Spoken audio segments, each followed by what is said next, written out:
नमस्कार, मी कोमल अवताडे.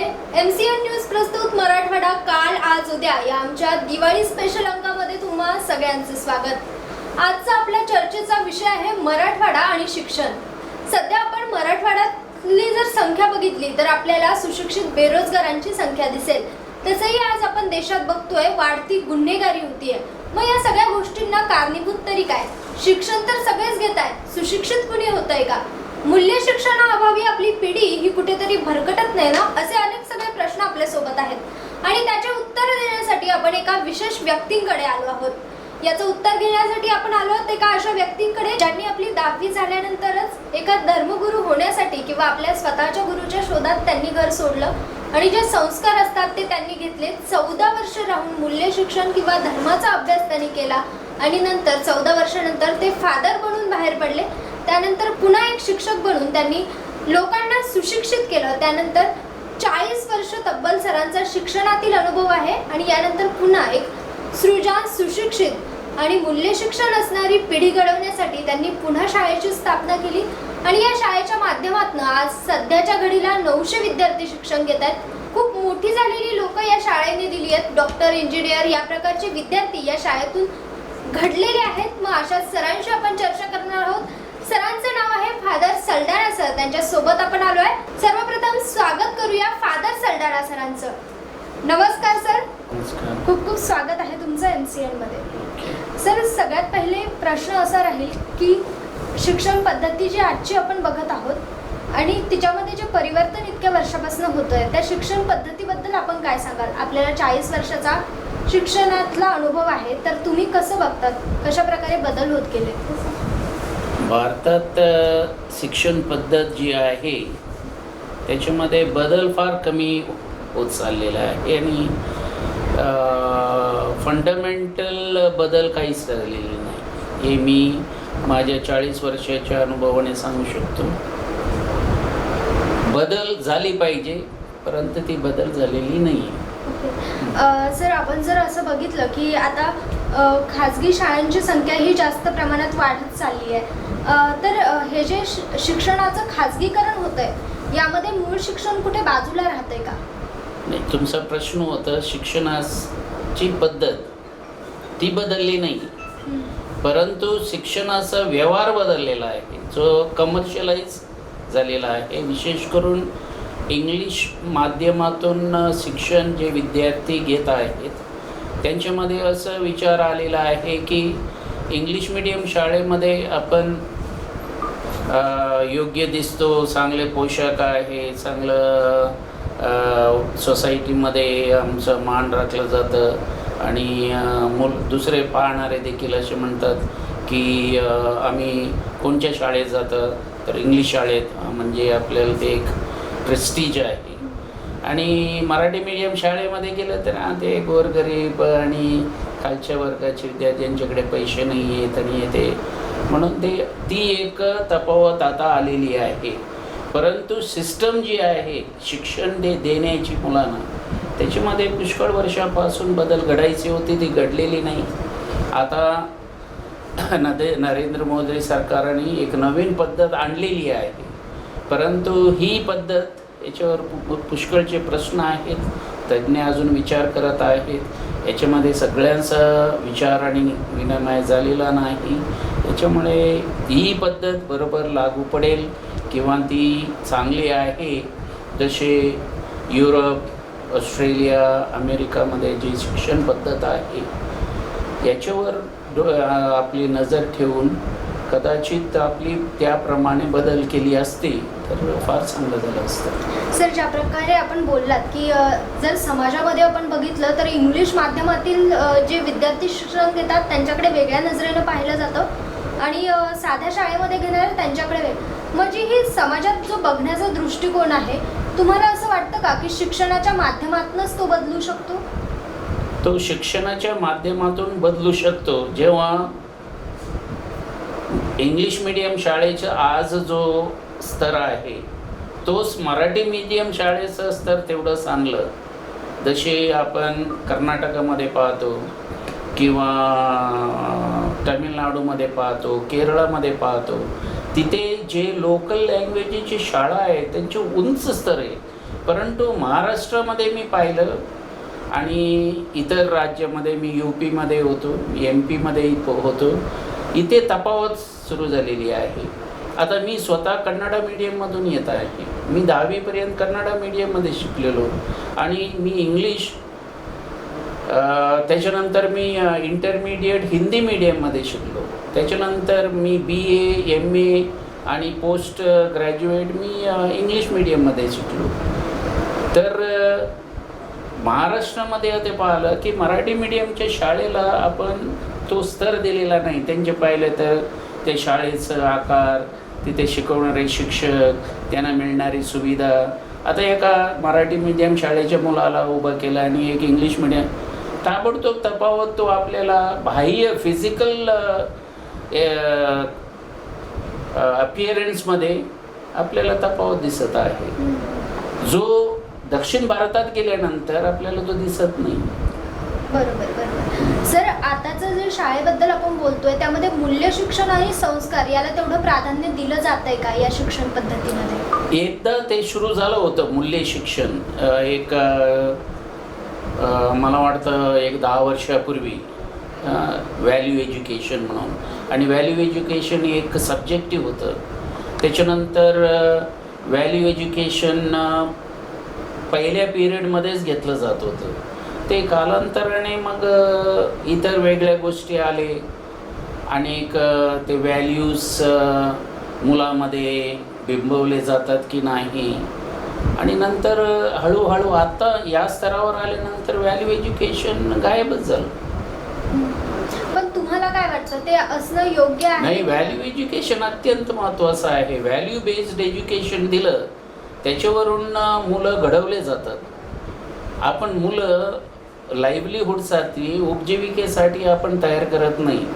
आपण मुलं ह्युमन बीइंग म्हणजे माणसासारखे माणूस कसे असलं पाहिजे, हे आपण सोसायटीमध्ये कसे आपण वागलो पाहिजे, गुड सिटिझन, देशाचा एक गुड सिटिझन कसं झालं पाहिजे, हे शिक्षणात माध्यमातून आलं पाहिजे.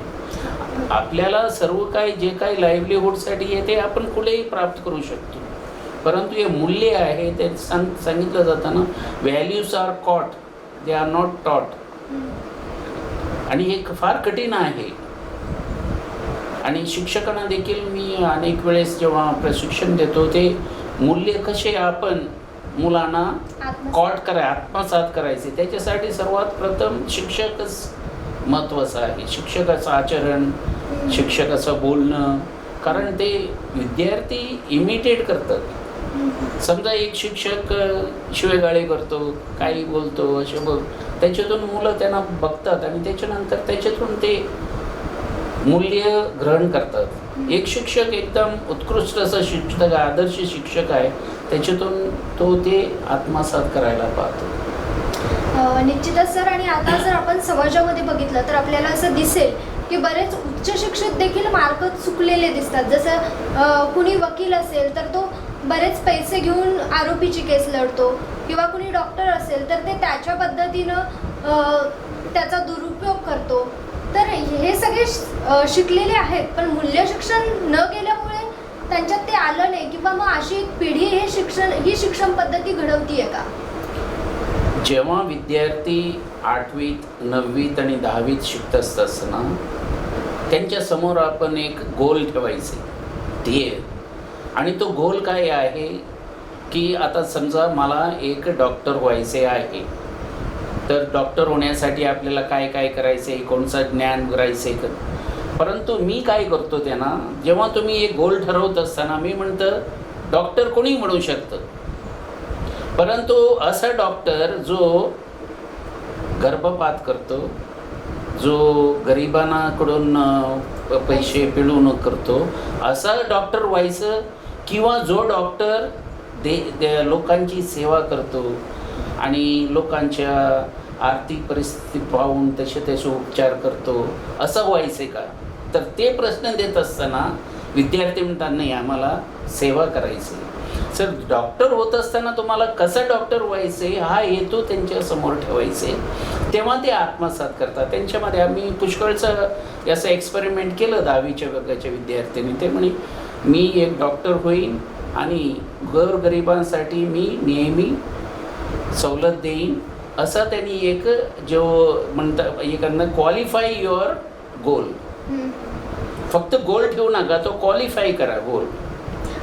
निश्चितच सर, आज शिक्षण क्षेत्रामध्ये बरेच शाळा ह्या शहराकडे वळत असताना तुम्ही नेमकं ग्रामीण भाग हा निवडला आणि याच्या माध्यमातून तुम्ही तुमच्या विद्यार्थ्यांना कसं घडवत आहात, कशा प्रकारे शिक्षण? ॲक्च्युली मी जेव्हा BEd केलं 81ला, तर मी स्वर्णपदक मिळवलं मराठवाडा विद्यापीठात.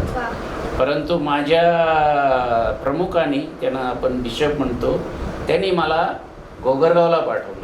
औरंगाबादला कोणची शाळा दिली नाही. तर तेव्हा मी त्यांना सांगितलं मला मराठी येत नाही. नाही, मराठी येईल, मी आहे तुमच्याबरोबर, तुम्ही जा. आणि मग मी त्याप्रमाणे 81ला मी गोगरगावला आलो. तेव्हा एकदम ग्रामीण भाग होतं आणि मुलं पाहिलं की मुलं चांगले होते, परंतु मुलांना 50च्या वर कधी मार्क पडत नव्हते. तर मी तिथे त्यांचा प्रयत्न करून संध्याकाळी त्यांच्या ट्युशन घेऊन, कोचिंग क्लासेस करून त्यांना 80 आणि 90% मार्क पडलेत. लगेच ते औरंगाबादला गेले आणि DEd कॉलेजमध्ये ॲडमिशन घेतलं. 2 वर्षात DEd झालं. 3ऱ्या वर्षात त्यांना नोकरी लागली. आजही ते नोकरी, आज 30-35 वर्ष नोकरी करून जवळपास काही शिक्षक जवळपास 1 लाख पगार घेत आहेत. म्हणजे एवढं स्वप्न त्यांनी कधी बघितलं नव्हतं. ते ग्रामीण भागात गोगरगाव आजही देखील तिथे बस जात नाही. तर अशा ठिकाणी पाठवण्यात आलं तर गेलो मी, परंतु मी माझं काही हट्ट सोडलं नाही. ग्रामीण भागात तर ग्रामीण भाग, माझी इच्छा होती की मी इंग्लिश मिडियम शाळेत जाऊन मोठ्या पदावर प्रिन्सिपल म्हणून तिथे हे करू, परंतु तिथे पाठवलं. परंतु समर्पित जीवन हे करून तिथे काही सोयी नव्हती. महालगावहून आम्ही 8 किलोमीटर माळी गोगरगावला पायी जायचं त्या काळात 81ला. तर असे शिक्षण घेऊन त्या मुलांना आज ते मुलं कुठे कुठे पोचलेली आहे. त्याच्यानंतर तिथून मी वायगावला आलो, तेही ग्रामीण भाग. तर तिथे मी कॉलेज सुरू केली. तर पहिलीपासून ते 12वीपर्यंत एडेड स्कूल आहे ती, आणि तिथे MCVCA, सायन्स, आर्ट्स आणि MCVC असे भाग आहे. तिकडचे मुलं अमेरिकेपर्यंत पोहोचलेत. आणि सर, आम्ही बघतोय की आपण ही शाळा इथे स्थापन केली आहे आणि जसं तिचं वटवृक्षाचं रूपांतर आपण करत आहात, तिचे वर्ग आपण वाढवत आहात. तर मग हे सगळं करण्यापाठीमागची आपली प्रेरणा काय आहे? प्रेरणा आपली, ज्या नाव आपण शाळेला दिलेलं आहे तीच आहे, मदर टेरेसा, जे आपली भारताची नसून बाहेरून येऊन इथे, तर मी कर्नाटकातून महाराष्ट्रामध्ये येऊन, तर माझा प्रश्न हेच होता, ती बाहेरून येऊन एवढं करते तर आम्ही काय करू शकत नाही. आपलं ते प्रश्न आहे की मी करू शकतो. अडथळे आहेत, प्रॉब्लेम आहेत, पण त्याला सोल्युशन पण आहे. आणि याच प्रेरणेने मी पुढे चाललो. आणि आज एक काळात आपल्या शाळेत मुलं बाहेर जात होती, आज सगळे पुन्हा परत येऊन आपल्याकडे पुन्हा ॲडमिशन घेऊन आता संख्या वाढत चाललेली आहे. सर, विशेष असं मुलांना काय मिळतं इथे, किंवा तुमच्याकडनं असं काय दिलं जातं ज्यामुळे त्यांना असा लळा लागतो आणि ते त्यांचं भविष्य उज्ज्वल करू शकतात, ते स्वप्न बघू शकतात? जे कोणी मुलं इथे येतात त्यांना असं वाटतं कोणीतरी त्यांचं स्वागत करत आहे शाळेत. मी शिक्षक येण्याच्या अगोदर मी इथे उपस्थित राहतो. मुलं येण्यासाठी सगळे म्हणतात good morning father, good morning. त्यांच्याबरोबर थोडंसं हसणं, बोलणं, विचारणं. आणि असाही काळ होतं, मी बिडकीनला होतो 8 वर्ष. बिडकीन येऊन मी इथे येत होतो मोटरसायकलीवर. आणि मुलं आणि शिक्षक येण्याच्या अगोदर मी इथे होतो 8 वाजता. मुलं आणि 8:30 वाजता यायचे. पाऊस असो, ऊन असो, थंडी असो, तर ते मुलं पाहत होते. आणि मुलं आपल्या भाषणात सांगत देखील होते, फादर तिथून येतात आणि वेळेवर येतात, आम्हाला एक आदर्श आहे की ना, आपण आदर्श बनलो पाहिजे.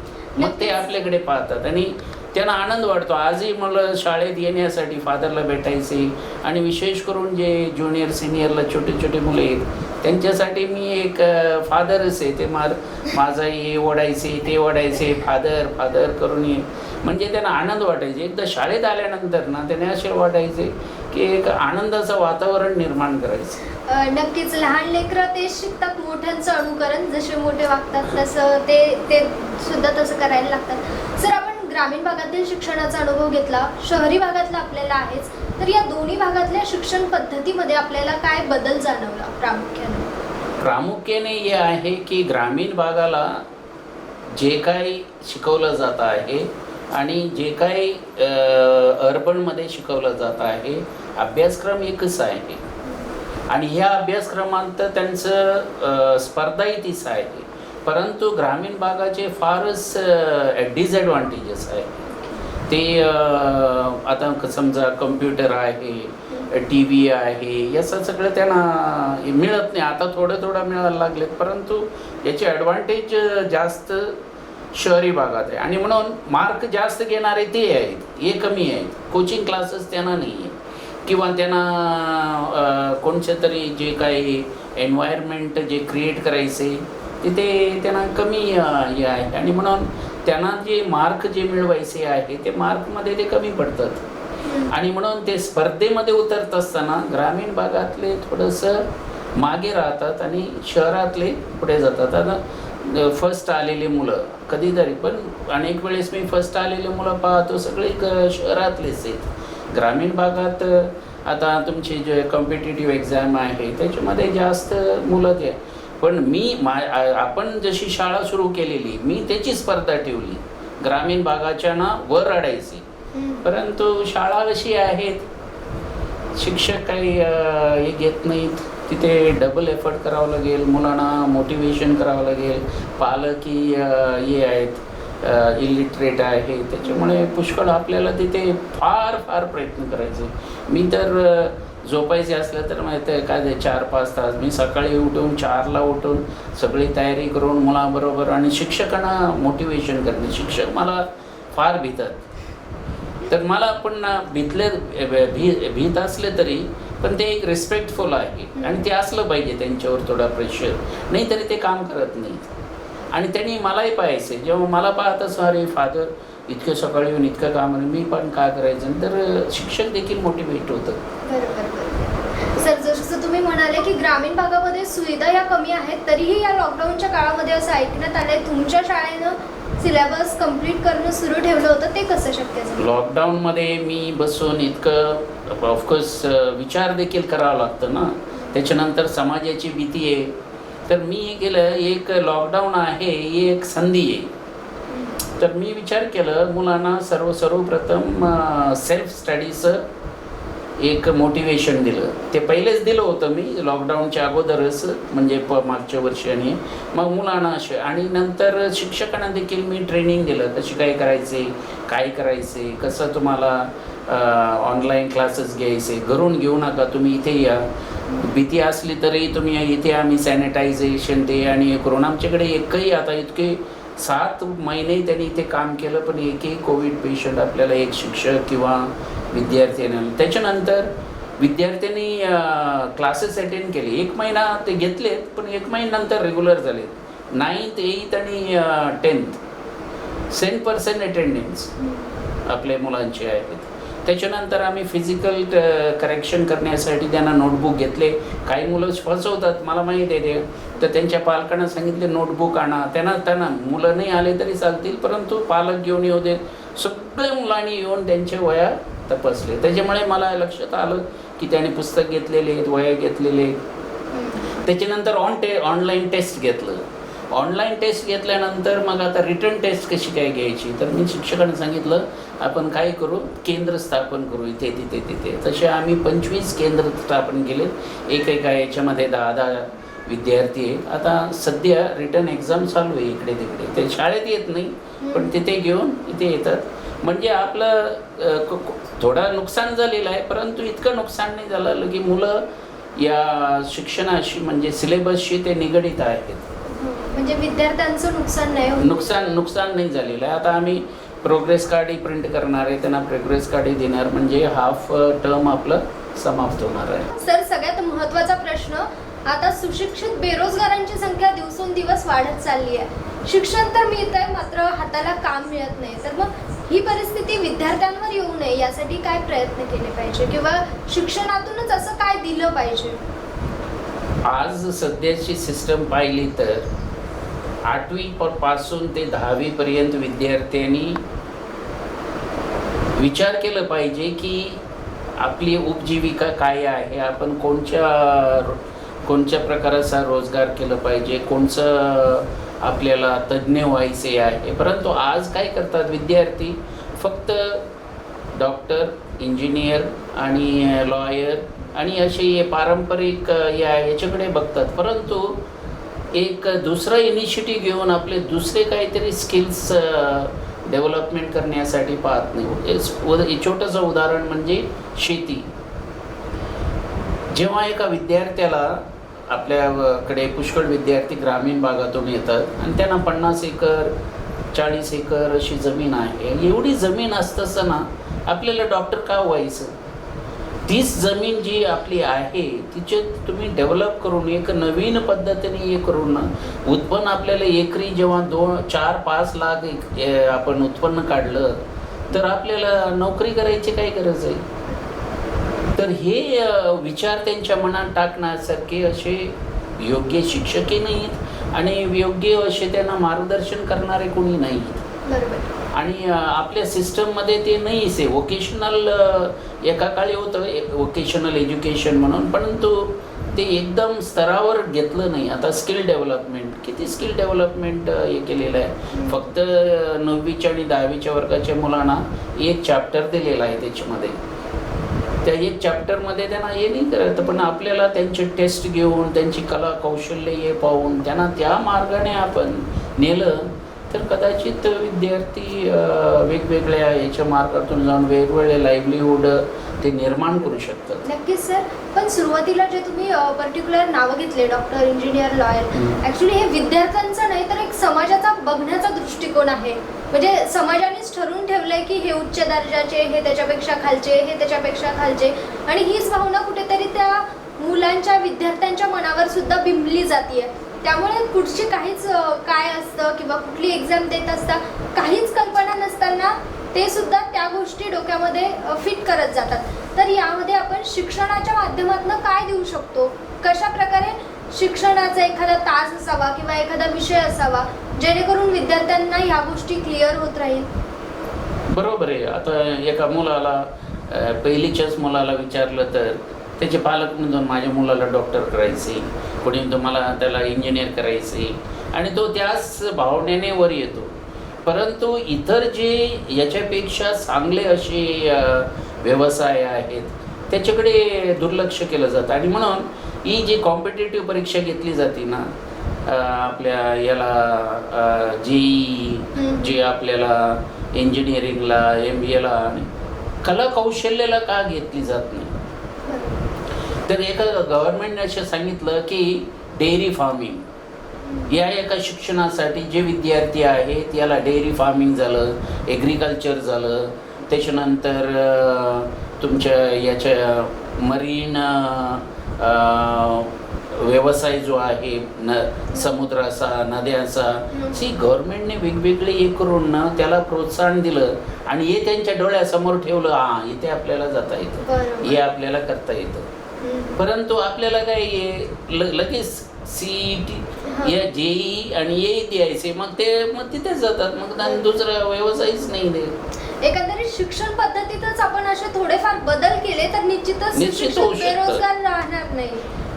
म्हणून ते फारच डोकं टाकून आपण गव्हर्नमेंट, आता मोदी सरकारने सुरू केलं स्किल डेव्हलपमेंट, पण ते स्किल डेव्हलपमेंट फार पुढे नेले नाहीत. त्यांनी फक्त स्किल डेव्हलपमेंट म्हणून इकडे तिकडे काहीतरी पॉकेटमध्ये छोटे हे सुरू केले, त्याला प्राधान्य दिलं नाही. आता हे होतं MCVC फार चांगलं होतं, परंतु MCVCनं काय झालं, जेव्हा तुम्ही इलेक्ट्रिकल सुरू केलं, आता मी इथे वायगावला असताना माझ्याकडे इलेक्ट्रिकल हे कोणचं ॲग्रिकल्चर म्हणजे हॉर्टिकल्चर आणि हे अकाउंटन्सी या 3 व्यवसायाचे होते, सुरू केलं होतं. फार सुंदर. परंतु एकदा याचा सॅच्युरेशन झाल्यानंतर आपल्याला दुसरे घ्यायचे. परंतु आज अशी परिस्थिती आली की MCVC बंद करायचं, कारण ते शिक्षक तिथेच आहे. 20 वर्षापासून तेच शिक्षक आहेत. 20 वर्षापासून तुम्ही त्या क्षेत्रात तेच निर्माण करतात. तर गव्हर्नमेंटने हे बदलायचे, बरं यांना कुठे दुसरीकडे शिफ्ट करायचे. ते व्यवसाय नसलेले ते, कारण 80 व्यवसाय आहेत. हे 80 व्यवसायाची MCVC सुरू केलेत. तर MCVCमध्ये एका क्षेत्रात त्या भागात आपली शाळा आहे वायगाव तिथे झाले 10 वर्ष झाल्यानंतर तुम्ही व्यवसाय बदलून टाका. प्रश्न येतं, अनेक प्रश्न आहे, ते शिक्षकांना काय करायचं. पण तुम्ही त्या शिक्षक तुमचे शिक्षक म्हणून घेऊन दुसऱ्या संस्थेत टाका ना, काही त्याला प्रॉब्लेम नाही. आणि ते शिक्षक तुम्ही इथे टाका आणि दुसरा व्यवसाय सुरू करा. म्हणजे व्यवसाय बदलले पाहिजे. 10 वर्षाला त्या शाळे MCVC फार सुंदर असं एक स्किल डेव्हलपमेंटचा गव्हर्नमेंटने सुरू केलेलं होतं. परंतु आता ते बंद करण्यात आलेलं आहे आणि बंदी होणार आहे. सर, आता आपण बघतो की मोदीजी सुद्धा म्हणाले होते की आत्मनिर्भर बना, म्हणजे आणि उद्योगधंद्यांना प्राधान्य द्या, किंवा बऱ्याचदा आपण असं ऐकतो की नोकरदार होण्यापेक्षा तुम्ही नोकरी देणारे व्हा. पण मग तुम्ही नोकरी देणारे होण्यासाठी आपल्याकडे ती शिक्षण पद्धतीतून दिलं जातं का? मीन्स आपण जी शिक्षण पद्धतीतून फळी घडवतोय विद्यार्थ्यांची, ती तर एक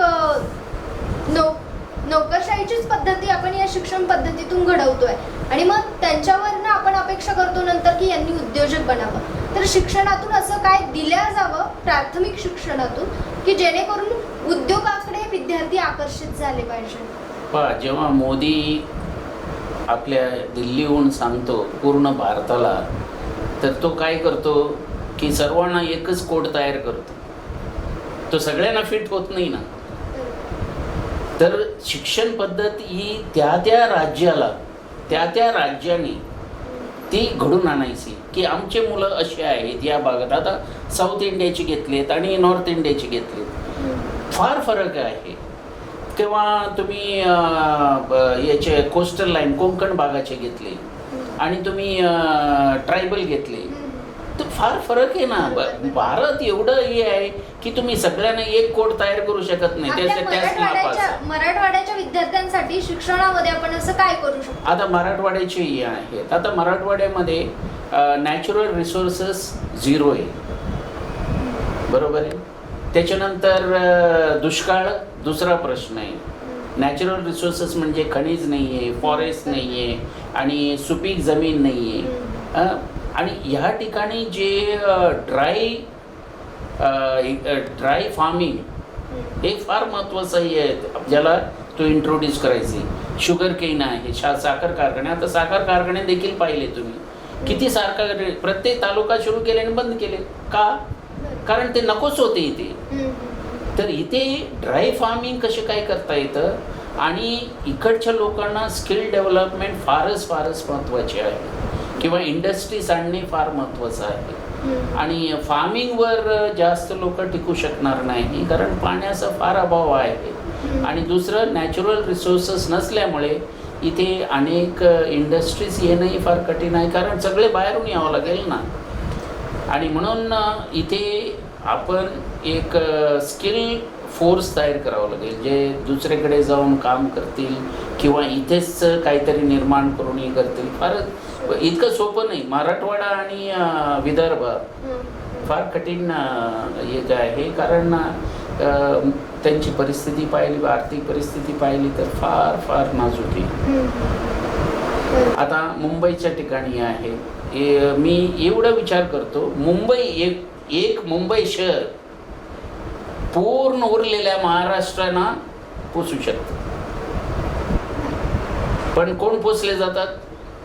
बाहेरचे येऊन पोचले जातात.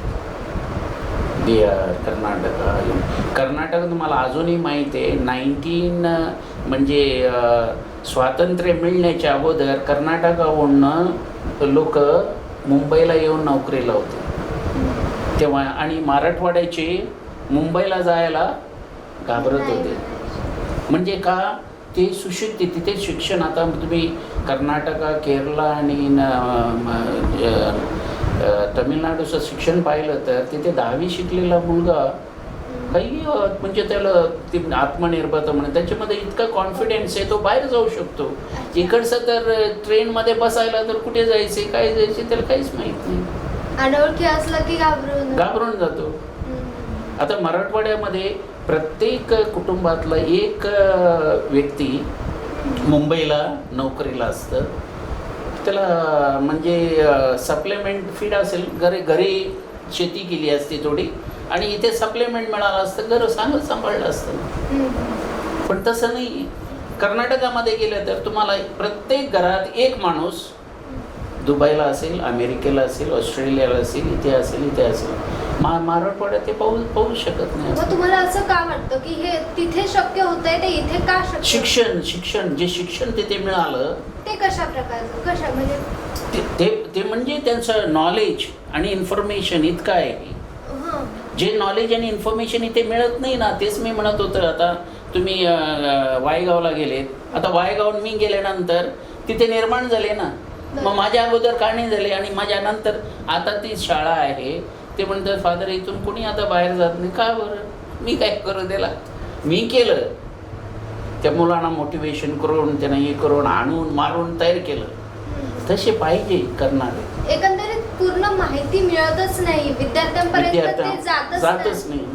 अच्छा, हे आपल्या शिक्षण आता त्यांचे 90% आता 60% वरच मार्क आहे त्यांची. मी असताना तिथे 95 पर्यंत गेलेले मार्क्स आहेत. आणि ते मग कॉम्पिटिशनमध्ये उतरतात. पण इथे घाबरतात कॉम्पिटिशनमध्ये. तेव्हा आम्ही सांगितलेलं औरंगाबादला जायचे तर तिथे कोण भाकर देईल, माझा मुलगा तिथे आजारी पडला काय होईल, हे सगळे प्रश्न ते तयारच असतं. आणि कर्नाटकामध्ये आता मी खेड्यागावातच होतो. तिथे मुलगा 10वी-12वी झाला का तो विचारतो मग कुठे जायचे, मग मुंबईला जायचे, दुबईला जायचे, इकडे जायचे आणि तो जातो.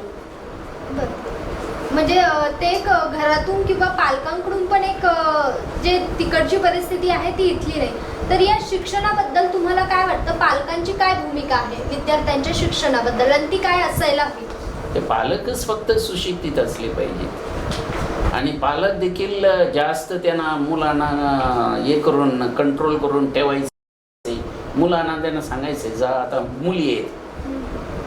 आता तुम्ही एक गोष्ट सांगायची तर एका इथेच या शाळेत असली ती मुलगी एका गावातून ती कोणाबरोबर पळून गेली.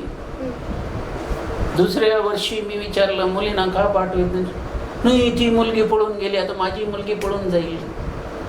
तर मुलींना आता पाठवितच नाही. 10वी झाली काय घरीच आहे. म्हणजे एका प्रकारे पालकांच्या याच्यामध्ये मग भीती आहे की काय होईल, असे होईल तसे होईल. ते रिस्क घ्यायलाही तयार नाही. आता ती मुलगी इंग्लिश मिडियमची मुलगी होती, ते चांगली होती. तर असे घडलं एक गोष्ट तर तिथे घडतं. मी त्यांना सांगितलं. परंतु त्याच्यामुळे सर्वांना घरी बसवायचे किंवा त्यांना शिक्षण द्यायचे असे नाही झालं पाहिजे. ही झाली ग्रामीण भागातील लोकांची मानसिकता. पण आपण जर शहरी भागामध्ये बघितलं तर तुम्हाला असं वाटत नाही का एकंदरीत पाल्याकडून नकळतपणे आपल्या मुलांना एका स्पर्धेमध्ये ढकलल्या जाते की तुला डॉक्टर बनायचंय किंवा त्याच्यासाठी मग भारी भारी कोचिंग क्लास लावणं किंवा खूप फीस देणाऱ्या शाळेमध्ये दाखला देणं, एक्स्ट्रा क्लासेस करणं, या सगळ्या गोष्टी पालकांकडून होतात. त्या मुलाच्या प्रेमापोटी किंवा त्याचं भविष्य सुरक्षित राहावं यापोटी होतं. पण तरी सुद्धा ते मुलं तेवढे सक्सेसफुली त्यातून बाहेर निघू शकत नाही. तर ही जी एक प्रकारची कॉम्पिटिशन शहरी भागामध्ये निर्माण झाली याबद्दल काय सांगा? नाही, शहरी भागात एवढे मार्क मिळाले पाहिजे. 0.001 महत्वाचं आहे. आता त्याच्यावर तुम्ही पॉईंट ठेवलं. आता 0.1 आणि एक 0.1 याच्यामध्ये फरक करायला लागलेत तर पालक काय करतात, नाही माझ्या मुलाने थोडं पॉईंट जास्त घ्यायचं. ही ज्याला आपण म्हणतो कट थ्रोट कॉम्पिटिशन असलं पाहिजे. आणि याच्यासाठी कोचिंग क्लासेसला लाखो रुपये खर्च करून त्यांना कोचिंग क्लासला पाठवलं जातं. आणि त्याचा फायदा होतो की नाही पालकांना माहीत नाही. आणि जे विद्यार्थी जे तिथे सेल्फ कॉन्फिडन्स वाढवायचे असेल, जे आहेत मोटिवेटेड आहे ते जातात. परंतु जास्त करून मोटिवेट नसले ते त्या कोचिंग क्लासचे फायदा घेत नाही. ते तिथे जातात, इकडे दुसरीकडे फिरतात, इकडे जातात, तिकडे जातात आणि पालकांना माहीत नाही हा खरोखर त्या कोचिंग क्लासला जातो का, तो शिकतो का, तो हे करतो. पालकांची इच्छा आहे माझा मुलगा डॉक्टर व्हायचे, परंतु त्याला नाही व्हायचं. तर अशा प्रकारे कधीतरी पालकांचंही एक असतं आणि मुलांचं दुसरं असतं. परंतु त्याला 2-3 व्यवसाय त्याच्या समोर ठेवले आणि म्हणून मी इथे मुलांना सांगत होतो, समजा उद्या तुला MBBSला हे मिळत नाही, ॲडमिशन पर्याय काय, दुसरा नसलं तिसरा पर्याय काय, म्हणजे तू पहिलं पर्याय ठेवायचं. मग तुला ते नाही तरी तू निराश होतो, मला डॉक्टर नाही झालं, आता मी घरीच बसतो. बरोबर. सर, तुमचा दांडगा अनुभव आहे शिक्षण क्षेत्रातला आणि तुम्ही खूप जवळून या शिक्षण क्षेत्राला आत्तापर्यंत बघत आला. तर तुमच्या मताने तुम्ही आत्तापर्यंत जसं शिक्षणाला अनुभवलं तसं तुमचं वैयक्तिक मत आता शिक्षणाबद्दल काय झालंय आणि तुम्हाला वैयक्तिकरित्या काय वाटतं मनातून की कशा प्रकारचे बदल शिक्षण व्यवस्थेत व्हायला हवे? शिक्षणात जेव्हा शिक्षण म्हणत असताना शिक्षण देणारा महत्त्वाचा आहे, घडवणारा. पूर्वी कसे होते आमचे शिक्षक, आजही आम्हाला त्यांची आठवण येते. ते स्ट्रिक्ट होते, परंतु किती मायाळू आणि किती जवळून हे शिकते. आज शिक्षक तसे करत नाही. आज तुम्ही मला एक गव्हर्नमेंटलाही प्रश्न विचार, कोणाला, जो शिक्षक AC मध्ये राहतो, AC कारमध्ये येतो, खाली उतरतो आणि टपरी शाळेत जाऊन शिकवतो, तर काय कसे काय शिकवेल तो म्हणतो मला श्वास घेता येत नाही या खोलीत, पण त्याला 1.5 लाख रुपये हे आहे, पगार आहे. पूर्वी काय करायचे, सायकलने यायचे किंवा पायी शिक्षक यायचे. आज तसे शिक्षक राहिले नाही ना. आणि म्हणून गव्हर्नमेंट, मला नक्की माहीत आहे, कारण जेव्हा हा मुद्दा काढत असताना एका शिक्षकाने त्याचं संघटनेचं होतं, फादर ते म्हणे जेव्हा आमचे शिक्षक पायी येत होते ते आमच्या मुलांना कशी काही शिक्षण द्यायचे याच्यावर विचार करायचे. आज त्यांचं शिक्षण बरोबर झालेलं आहे आणि म्हणून ती चिंता नाही आणि म्हणून ते आता जास्त काम करायला लागलेले आहेत. परंतु परिस्थिती तशी नाही. त्यांचे मुलं शिकतात मोठे शाळेत आणि तुम्हाला शिकवणारे विद्यार्थी कोण आहेत? म्हणजे जेव्हा मला शिकवायचे तो विद्यार्थ्याला खायला त्याला हे अन्न नाही आणि मी माझा मुलगा 1-1.5 लाख 2 लाख देऊन तिथे शिकतो आणि त्या 2 परिस्थितीत तो शिक्षक कशी काय शिकवे? फारच हे झालेली आहे. म्हणजे शिक्षक जेव्हापर्यंत समर्पित होत नाही आणि ते आता ते कसे करायचे आणि काय करायचे ते फार मोठा प्रश्न आहे. नक्कीच. पण तुमच्या शाळेमध्ये तसं दिसत नाही, समर्पित शिक्षक आहेत, तर त्यासाठी तुम्ही वैयक्तिक पातळीवर काय प्रयत्न केले? वैयक्तिक प्रति एक शिक्षकांना जसे निवड करायची, जे निवड करून आणि त्याच्यानंतर दुसरं आहे एक पगार. असं आता पगार माझ्या हातात आहे आणि काही त्यांना टर्मिनेट करायचे किंवा त्यांना प्रमोशन करायचे ते माझ्या हातात आहे. आता ह्या कंट्रोल नसताना गव्हर्नमेंटचं असेल तर त्यांची संघटना आहे, ते सरकार आहे, ते म्हणतात आम्हाला कोणीही टच करू शकत नाही. मी शिकवलं नाही शिकवलं, मी म्हटलं माझं पोर्शन जमलं, मला विचारा तू इन्स्पेक्शन करा काय. एक काळ असं होतं, मी शाळेत असताना गव्हर्नमेंटने हे सांगितलं की प्रत्येक शिक्षकाचं मूल्यमापन विद्यार्थ्यांना केलं पाहिजे. सगळ्या शिक्षकाने विरोध केला त्याचा आणि मी त्याचा हो करत होतो. मी म्हटलं आमचं मूल्यमापन करणारे फक्त विद्यार्थी आहेत. विद्यार्थी सांगू देत हे चांगले शिकवतात, यांना किती मार्क द्यायचे 10 पैकी ते मार्क द्या.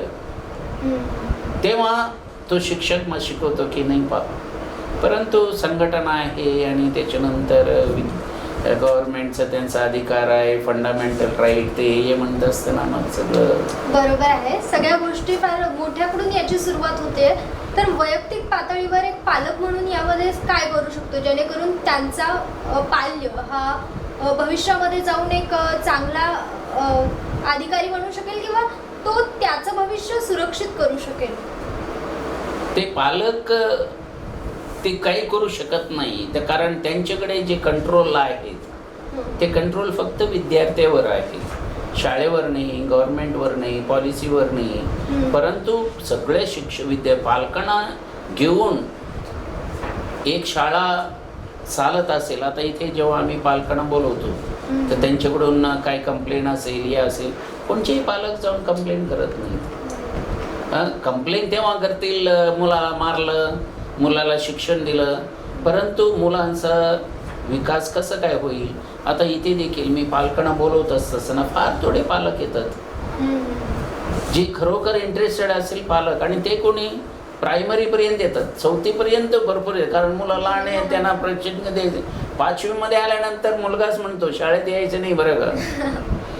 तर अशी पालक, शिक्षक, पालक आणि विद्यार्थी एकत्र आले पाहिजेत आणि एकत्र येऊन त्यांनी वेळोवेळी करायचे. म्हणून मी फारच हे करतो पालकांना. मी बसलेलो आहे इथे, मी याच्यासाठीच बसलेलो आहे की पालक आलं पाहिजे, विद्यार्थी आला पाहिजे, शिक्षक आला पाहिजे. हा झालेला आहे की नाही, हा काय करतो, कसे काय शिक्षण चालू आहे, तेव्हा ते होऊ शकतं. आणि ते पुष्कळ याच्या शाळेत घडत नाही आणि पालक पण जात नाही. ते म्हणतात आम्हाला किती काम आहे, उद्योग सकाळी जायचे. तर मी म्हटलं सगळं कशासाठी करता, त्याच्यासाठी ना. मग तुम्ही त्याच्यासाठी करत असेल तर मग काय फायदा आहे, तुम्ही किती कमवून काय फायदा आहे. त्याच्यासाठी करत असेल तर त्याच्यासाठी वेळ द्या आणि येऊन भेटा. काय करतो माझा मुलगा, इथून गेल्यानंतर कोणाच्या सहवासात असतो, त्याच्यानंतर तो घरी गेल्यानंतर काय करतो, हे फार महत्त्वाचं आहे. कारण हे छोटी छोटी गोष्टी आहेत, मी त्यांना सांगतो छोटी छोटी गोष्टी आहेत. एका मुलाने घरातून 70,000 रुपये चोरी केले, त्याचा खुलासा मी लावला आणि पालकाला सांगितलं. आणि पालक म्हणतो आम्ही हे करतो, मला सापडतच नाही, कोणी घेतलं, आम्ही यांना किती, या मुलाला किती वेळेचं नाही. तर मला कसे समजलं, कशी चौकशी केली, तो त्याचा वर्तणूक पाहिलं आणि त्याच्यानंतर बोलवलं आणि सगळं काही घेतल्यानंतर मग त्या पालकाला बोलवलं, ते उभा केलं, पालकाला बोलवलं, याने अशी केलं. तुम्हाला माहीत नाही ना, मग तुम्ही किती काळजी घेता. माझ्याकडे इथे फक्त 4 तास 5 तास असतो, तुमच्याकडे असतो. तुम्ही ते मुलाला समजू शकत नाही का की हा या मार्गाने चालला म्हणून. नंतर त्याने सगळं खुलासा, कोणाकडे किती पैसे दिले, कोणाला दिले, काय दिले, सगळं खुलासा झाला. नक्कीच. आणि एक संस्कारक्षम्य पिढी जर आपण आता बघितलं तर देशामध्ये गुन्हेगारी वाढत चालली आहे, ती प्रवृत्ती वाढत चालली आहे. जो तो सहकार किंवा इतरांना सहकार्य करणं त्याच्यापेक्षा स्वतःचा स्व समोर येऊन तो स्वार्थी होऊन वैयक्तिक स्वार्थ यामध्ये बघतोय. तर ही सगळी एकंदरीत बऱ्याच टक्के देशातला असा वर्ग आहे जो फक्त स्वतःचा स्व बघतोय. तर हे सगळं लेवलमध्ये येण्यासाठी किंवा यापुढची पिढी तरी त्याकडे नको वळायला, तर यासाठी आपण शिक्षणाच्या माध्यमातून काही करू शकतो का? अनेक वेळेस आपण काय करतो, मुलांना दोषी ठरवतो, युवकांना दोषी ठरवतो. तो असं करतो, तो करतो. ते कोणाकडून शिकले? तुमच्याकडून शिकले ना. शिवेगाळे करायला कुठून शिकतात? पालकाकडून शिकतात, आई वडिलांमधून शिकतात. एकदा मी वाचत होतो, मुलं म्हणतात हे मुलं सगळे व्हॉट्सअपवर आणि याच्यावर हे पोर्नोग्राफी माहीत आहे ना, हे पाहतात आणि तेच हे करतात. हे तयार करणारे कोण आहेत? प्राऊड आहेत ना. मुलं तयार करत नाही, तर त्यांच्याकडून ते शिकतात. म्हणजे जी सोसायटी आहे त्या सोसायटीमध्ये मूल्य काय आहेत हे फार महत्त्वाचं आहे. आज अमेरिकेमध्ये आज ते सेक्युलर स्टेट म्हणतात, परंतु तिथे स्पिरिच्युअलिटी काहीच राहिली नाही. ते फक्त पैसे पाहतात आणि पैशाने बघतात, हे करतात. परंतु ते त्याप्रमाणेच इतर पिढी तयार होती. ती पिढी आपोआप तयार नाही झाली ना. ती पिढी तुमचं अनुकरण करून ती पिढी आहे. एका काळी ते फारच धार्मिक होते, आज कुठे गेली ते धार्मिकता? एक मुद्दा तुम्ही छान उपस्थित केलाय, स्पिरिच्युअलिटीचा, धार्मिकतेचा. आपण बघतो की आज आपला भारत देश विविधतेने नटला आहे. बरेचसे जाती धर्म त्यामध्ये राहतात, प्रत्येक धर्माचा त्याचा असा ग्रंथ आहे.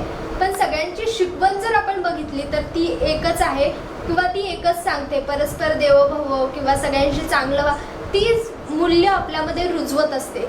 तर मग त्याचा आधार घेऊन आपल्या शिक्षणात काही करता येईल का? म्हणजे कुठल्याही धर्माचं नाव नसताना पण जो आपल्याला धर्मग्रंथ, प्रत्येकच धर्माचा धर्मग्रंथ त्याला काहीतरी मूल्य शिक्षण देऊन जातो, काहीतरी चांगल्या गोष्टी, त्यांना भविष्यात कसं वागायला हवं, असायला हवं, या सगळं म्हणजे प्रचंड ज्ञान आपल्याला आध्यात्मिकता किंवा ते पुस्तकं देऊन जातात, तर मग तशा अनुषंगानं आपल्याला शिक्षणात काही करता येईल का? हे चांगला मुद्दा दिला ते. आमची ख्रिश्चन शाळा आहे. आमची ख्रिश्चन शाळा असताना वायगावला मी असताना मी तिथे गणपती बसवायचे.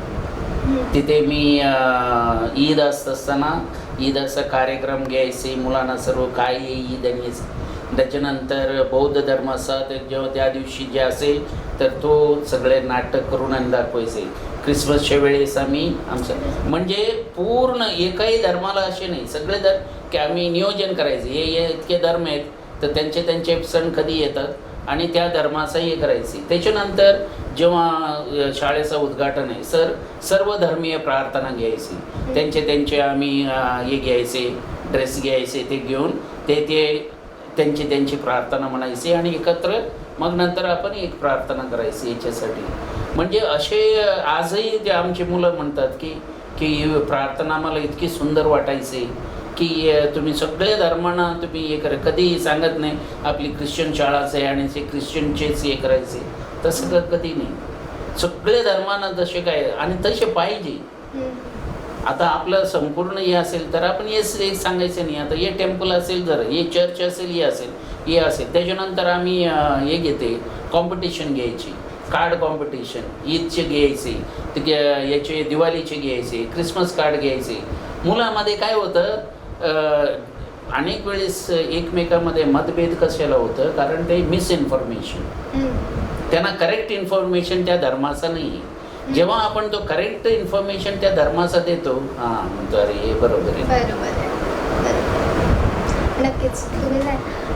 सरांनी आपल्याला शिक्षणासंबंधी अनेक विषयांवर त्यांनी चर्चा केली आणि अनेक उजाळा टाकला, जसं संस्कारक्षम्य पिढी आपण कशी घडवू शकतो किंवा मुलाला संस्कार हे पाल्याचीही तेवढीच जबाबदारी आहे. कारण शेवटी मुलं हे एकच गोष्ट शिकतात आणि ती म्हणजे मोठ्यांचं अनुकरण. तर ही गोष्ट सुद्धा आपण लक्षात ठेवून त्या अनुषंगानं आपल्या मुलांना सुशिक्षित केलं पाहिजे. त्याच्यासमोर शिक्षणासमोर नेहमीच पर्यायही असले पाहिजे. मुळात तुला ही गोष्ट करायची आहे किंवा तू तीच केली पाहिजे असं न ठेवता त्यामध्ये जरी तो फेल झाला तरी त्याच्यासमोर त्याला संधी दिसल्या पाहिजे, त्याच्यासमोर त्याला पर्याय असले पाहिजे. अशा प्रकारचं एकंदरीत मार्गदर्शन सरांनी आपल्याला केलं आहे. त्यांच्या 40 वर्षाच्या अनुभवातून अनमोल असे पिटारे सरांनी आपल्या सगळ्या समोर खोलते केलेत. खूप खूप धन्यवाद सर. इतक्या सरळ सोप्या भाषेत आणि सगळी परिस्थिती व्यवस्थितरित्या सांगून त्यावरील उपाय देखील आम्हाला सांगितलेत, त्याबद्दल खूप खूप धन्यवाद. गेल्या 18 वर्षापासून Bharat Ratna mother Teresa English school या ठिकाणी रेव्हरंड फादर विल्फ्रेड सल्डाना यांच्यासोबत काम करीत आहे. मी या ठिकाणी गेल्या 18 वर्षापासून मुख्याध्यापिका म्हणून काम करीत आहे आणि या ठिकाणी मुख्याध्यापिका म्हणून काम करीत असताना रेव्हरंड फादर विल्फ्रेड सल्डाना यांच्याकडून मी अतिशय मोलाचे मार्गदर्शन घेतलेले आहे आणि या मार्गदर्शनातूनच मी माझे विद्यार्थी पुढे नेत आहे. मला सांगण्यास अतिशय अभिमान वाटतो की यावर्षी आमची 18वी बॅच 100% रिझल्ट देऊन पास झालेली आहे आणि गेल्या 18 वर्षापासून ही परंपरा आम्ही या ठिकाणी कायम ठेवलेली आहे.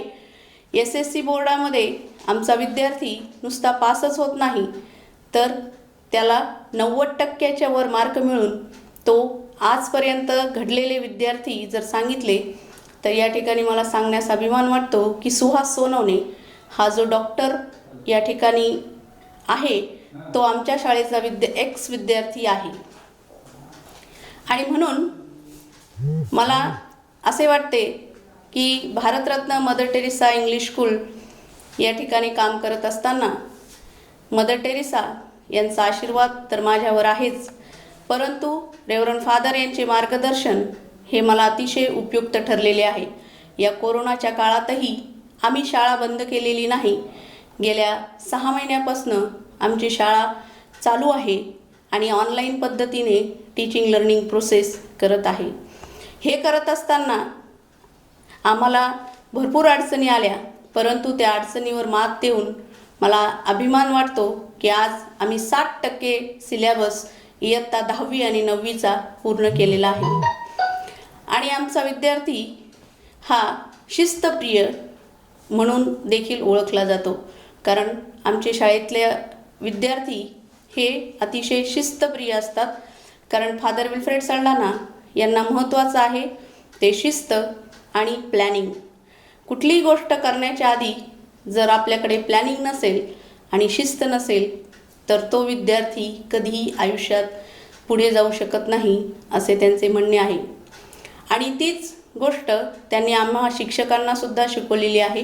आणि म्हणून कुठलीही गोष्ट करत असताना, कुठलाही सण शाळेत साजरा करीत असताना त्याच्या आधी ते का साजरा करतो हे आम्ही प्रत्येक विद्यार्थ्याला समजून सांगतो आणि त्यानंतरच तो सण किंवा फेस्टिवल किंवा स्वातंत्र्य दिन किंवा प्रजासत्ताक दिन हा साजरा होतो.